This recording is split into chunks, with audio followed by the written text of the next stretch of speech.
We're going to learn how to tie the anchor bend. Now the anchor bend is a termination knot for hardware.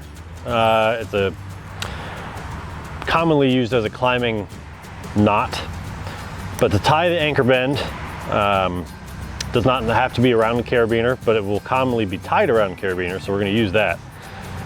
We're going to take this portion, the end of the line, we're going to tuck it through the carabiner, going to pull out some slack that we're going to use, and we're going to do that one more time. We're going to repeat that.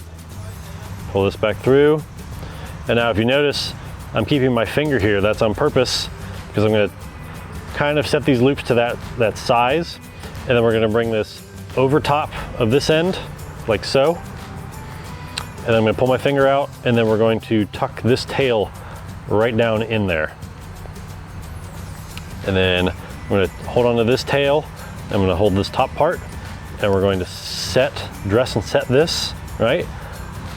And now if you've noticed, we've made a bit of a U here, right?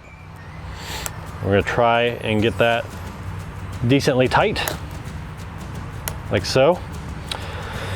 And then this portion, this is the anchor bend, but the anchor bend alone is not a secure climbing knot. So we're going to add a stopper knot to that.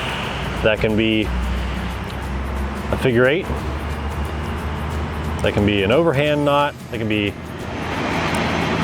a scaffold knot, whatever you prefer.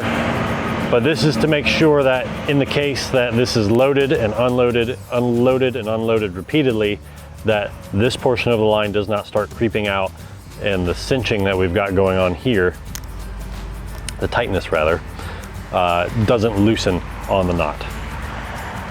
And then this can be clipped to your harness bridge or whatever you may be using the carabiner and the anchor for. And that is how you tie the anchor bend.